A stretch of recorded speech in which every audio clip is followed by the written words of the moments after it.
is a New Thought minister with degrees in anthropology, environmental studies, cybernetics, and the systems sciences.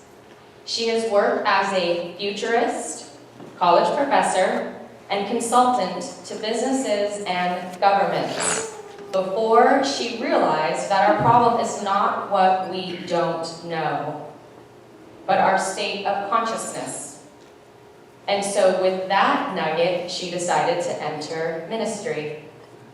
She has written numerous books, many of which are on the table in the foyer, so please make sure you have a chance to browse and or purchase any of those. But numerous books on applied metaphysics and the history of New Thought, and is currently working on a series of books and articles exploring the nature of our culture and the possibility of a sustainable, harmonious culture for humanity in the future. So I'd like to welcome a glimpse of the new world to come, as Eric just sung about, as we invite Dr. Ruth Miller up to the stage.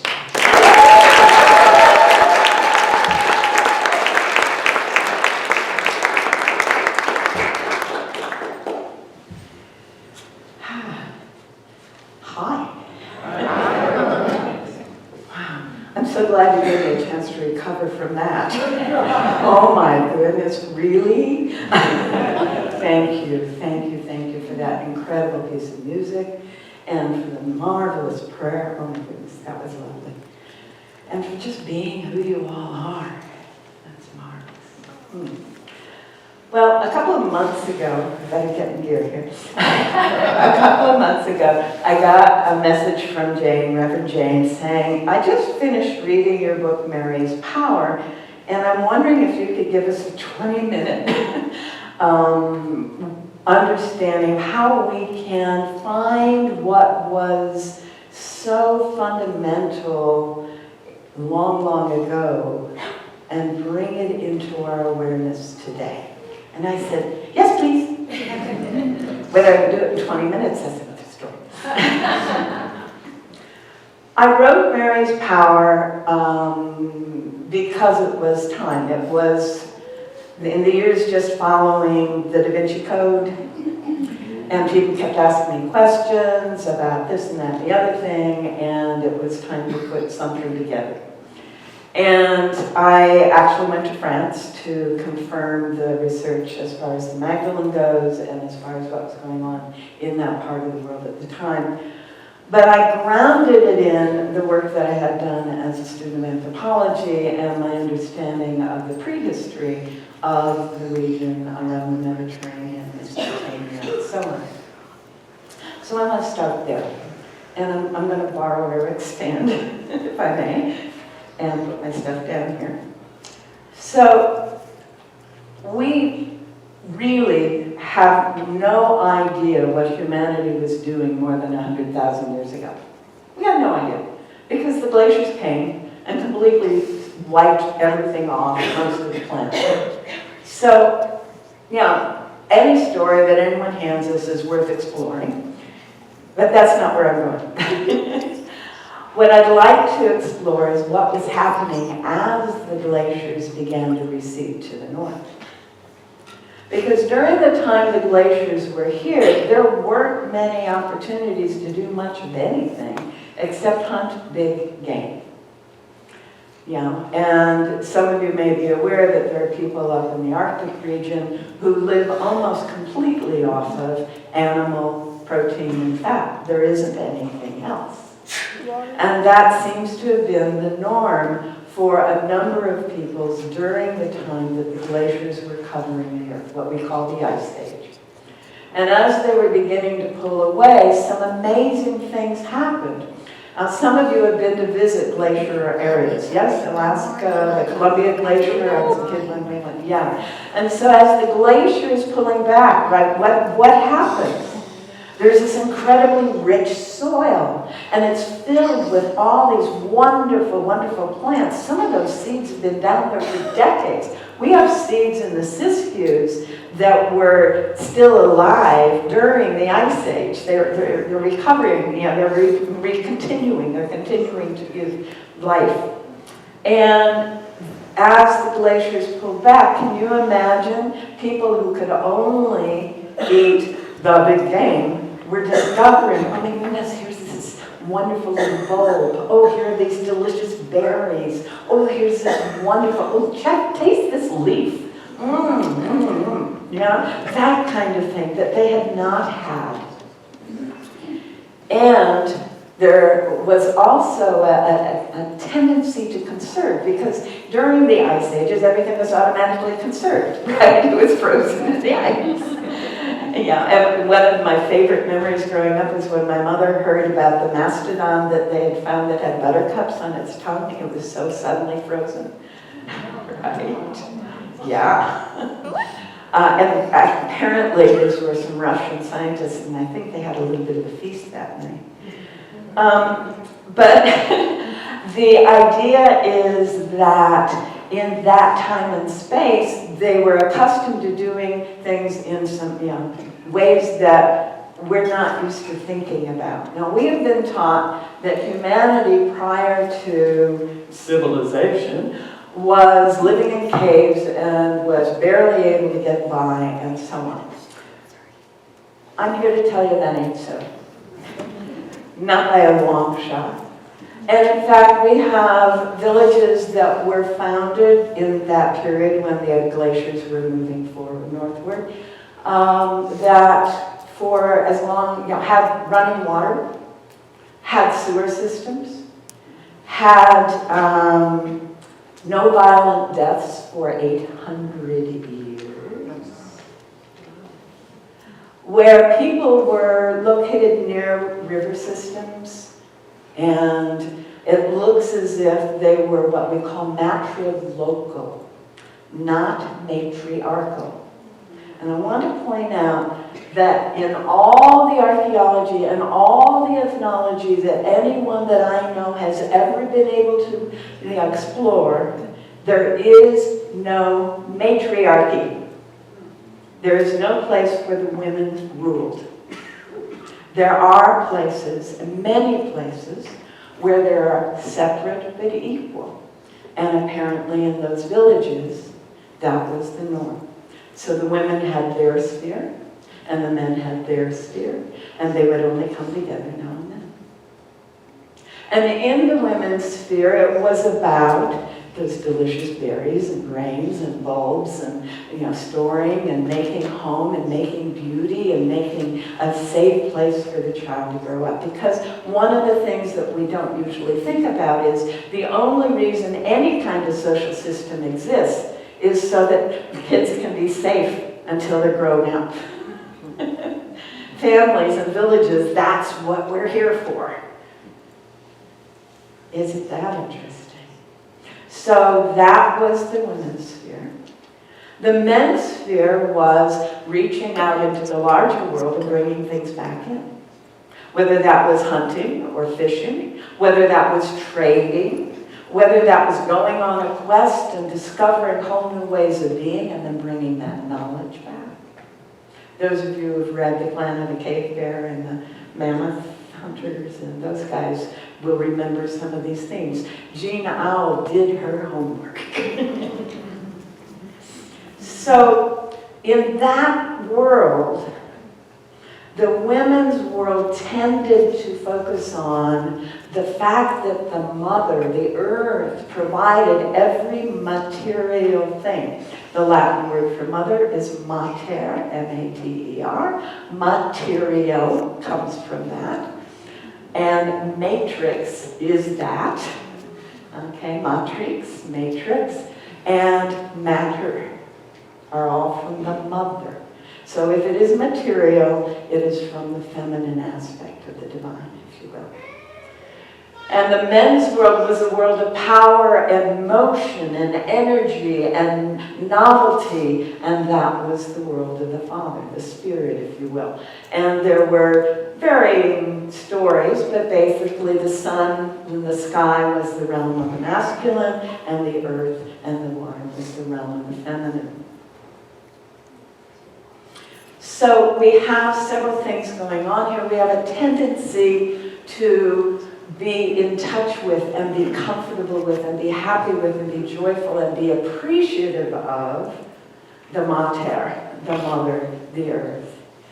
And a realization that blessing brings forth more blessing. Gratitude brings forth more to be grateful for. And so we get social systems, faith systems that are based on that. Sound familiar? Apparently, that way of developing, which was common among the river valleys and the lakes throughout what we now call the Mediterranean region, was interrupted seriously somewhere about 4,000 years after the glaciers left.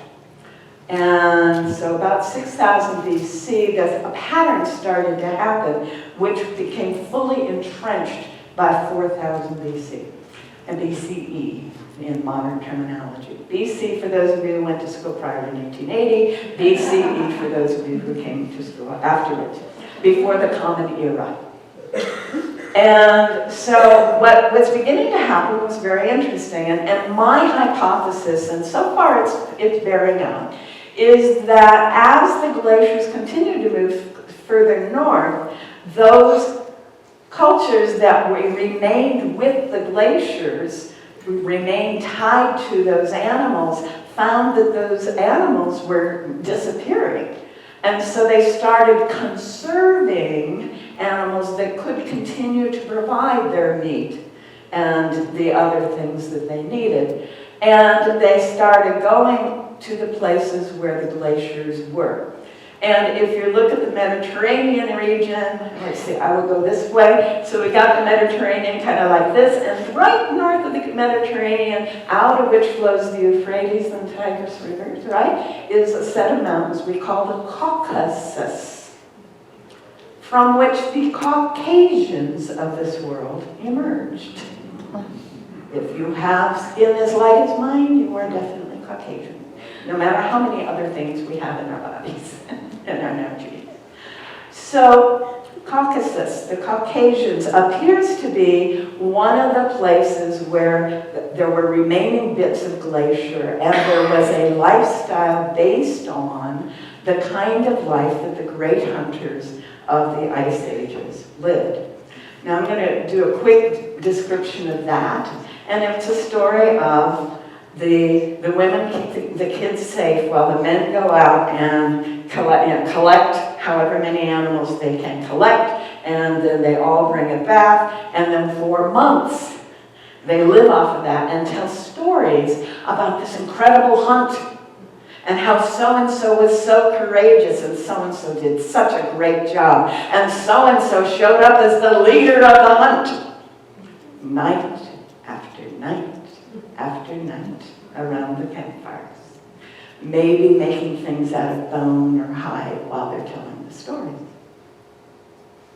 That's a very different kind of story from what's going on in the river valleys. It's a very different kind of understanding about how people relate and support each other. And so it appears that as the glaciers continued to recede and those animals continued to be gone, they began to have herds. They would collect herds of cattle or herds of goat, and they became what are called pastoralists. Okay? So I've got horticulturalists, gardening people along the rivers, and I've got pastoralists in the mountains. But the pastoralists are still telling the same stories about the great hunts. And now it's about, oh, there was a wolf and I got him, or there was a lion and I protected the herd, or there was whatever. Now, one of the things about the Caucasus is it's one of the most volcanically active areas. It's full of thunderstorms and earthquakes, and things happen. And my hypothesis is that a group of kids got separated, a group of boys who were out tending the herds got separated from the rest of the family. And that this happened on a fairly frequent basis, and they basically raised themselves on these stories without any of the balancing factors of having grandparents and mothers around. And so, if you read The Lord of the Flies, you know where I'm going. these boys formed their own hierarchy, their own social systems, their own ideas of how life should be lived. And it was based on whoever is the biggest, most powerful gets to have the most. And whoever is weak gets to be dominated. So it's a domineering, dominating culture that they began to form just to survive, just to get by. But one of the things that happens when you got a bunch of boys is they start growing up, and boys are not sufficient, so they start looking for girls. But they don't have any of the social training that kids who've grown up with women would have. So what do? They see a girl and they take her, just like they would have with the boy. They dominate and dominate. And this appears to be what happened. Starting about 6000 BC, is about every 200 years, and the appendices in my book talk about how every 200 years, all the way to George W. Bush, Caucasians have gone into the lands of other people and taken what they wanted, for whatever reason they had. Now this led, over a couple thousand years, to the formation of what we call empire. And so my tenet, if you will, is that that way of thinking, and some of you may remember Daniel Quinn's book, Ishmael, the taker culture became the dominant culture because it would go in, so local folks are into sharing and egalitarianism, and these guys come in and they take. Or they're herding a bunch of cows, and if you read the early Vedic scriptures, you learn that they were joyfully trampling the gardens with their herds of cows. They were literally destroying the means by which people could live if they were gardening cultures. And there was another piece too, in that egalitarian world, the woman who embodied the deepest wisdom and was able to access intuition and get a sense of the relationship of the people with the earth would become the embodiment of the mother for the culture. She would be the voice of the mother. And that would be as close as we could get to matriarch, okay? And in the men's world, where they're practicing running and practicing hunting and practicing target shooting and all of these things, the man who is best able to do those things and mentor the others becomes the voice for the father. And in almost all these gardening cultures, at the equinox, the solstice, and the cross points in between, there are holy days where we recognize the relationship between the sun and the earth, the father and the mother, and on the holy days, the two most important central people in the culture would come together in the holy marriage. Okay? And sometimes that would last a lifetime, and sometimes that would just be for a specific day, depending on the culture. When these big guys came out of the mountains with their horses and their cows, they tended to be larger and stronger than most of the people in the gardening villages. They'd grown up on protein, a lot more protein, a lot less vegetables, tended to be, the big, blonde, red-headed guy. And they would win the contests. And they would win, quote unquote, in their mind, the rights to the voice of the goddess. And they would declare that they were her consort, and everyone could not say no, because that was the rules of how they lived. They didn't know how to say no. You don't get to do this. Until Gilgamesh. The Epic of Gilgamesh is telling us all about how one of these big guys who doesn't belong in our town comes in, and he is taking whatever he wants, and he is raping the women, and he is running off with this, and he's causing all this havoc, and they try to figure out what to do. It's a really wonderful book. And in the Epic of Gilgamesh, the villagers, the townspeople get together and they say, "We can't let this continue, what can we do?" And they say, "We need to get him a good friend." And they arrange for a wild man out in the countryside to come into town, and the two of them, the Gilgamesh and his wild men, go off on adventures together, and that sort of saves the town. And that was just a few hundred years before Sargon became emperor, the very first emperor of all of humanity. about 6,000 years ago. So the taker culture and the emperor culture and the urban culture and the idea of cowboys and ranchers, farmers and ranchers and all of that has been with us for a very long time. And it is my thesis that it is the core of the culture we grew up in. But we don't have to grow up in it anymore. And one of the joys about this last 2,000 years has been there was a voice, a man, who opened the door to not having life be like that. Now, when I started studying anthropology when I was a teenager, there were about 4,000 other cultures besides this empire culture, which is now called the global culture, which people are saying Americans are imposing on the rest of the world. It is the empire culture continuing to grow and expand. It must grow and expand because it destroys everything. It doesn't conserve anything. It is the taker culture. So it has to continue to expand to survive. The market has to continue to grow. The business has to continue to grow to survive. It's a whole set of values. Am I getting myself across here? Yeah, all right. So these ideas, this whole set of values has become normal. The first emperor in every empire I can find is a blonde. One redhead, Inca. Every empire I can find is a blonde. Caucasians.